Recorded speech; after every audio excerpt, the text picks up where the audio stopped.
My name is Amer Ahmed. I'm Indian American and Muslim. I was at Indiana University doing my master's. I don't think I had been up for more than 10 minutes when my sister called me. And she said, "Have you seen the news?" And I said, "No." She's like, "Turn on the TV." So I turn on the TV and I see the World Trade Center smoking.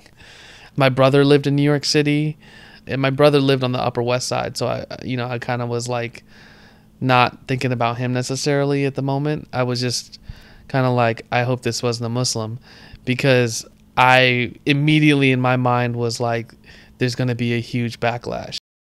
I was the spokesperson of the Muslim Student Union, and I would be the person speaking on behalf of the organization saying these people's acts do not represent Muslims, that we condemn these acts and so forth and so on.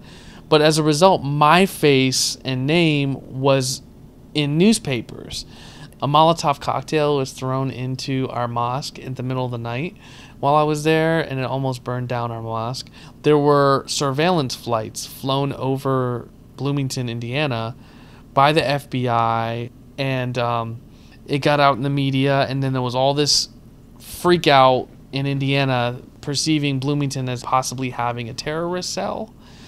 There was like all this suspicion around us and our community, and I would get phone calls saying, "You people need to go back home to where you came from." And I'm like, okay, go back to Ohio? Like, I'm like, that's where I came from.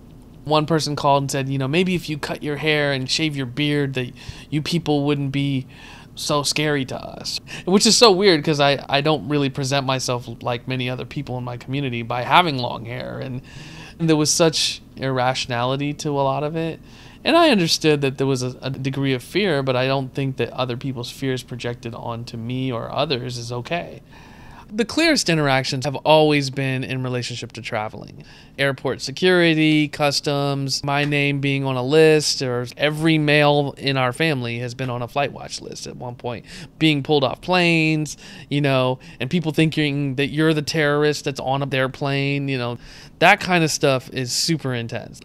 I think there was probably a good, I want to say about 6 to 8 years of just like being stared at on planes. I think before 9/11, a smile for me was just because I wanted to smile. And I think after 9/11, a smile became a tool of trying to diffuse situations, interactions, and feeling this pressure to have to be in a good mood and having to present myself positively, or even just feeling the need to shave, and worrying about the implications of what would happen when I didn't shave. You know what I mean? There's an experience of just not being white and not feeling fully American. And then on top of that, you add, being Muslim, and it's definitely kind of framed as not part of the American story. And we get that story, whether it's George Washington or Abraham Lincoln. And you feel that. I mean, I felt that growing up in Ohio, where people would vandalize our mosque and windows get broken, or graffiti, or people not fully knowing what a Muslim is. All these things were part of the normative experience before 9/11. I kind of long for those days. I kind of long for it to be as benign as that. 9/11 fundamentally altered my sense of understanding and experience of being an American. Completely. I mean, like, you can draw a line in the sand. I am now part of the group that is viewed as the enemy, and it fundamentally altered the way my body walked through space in the United States.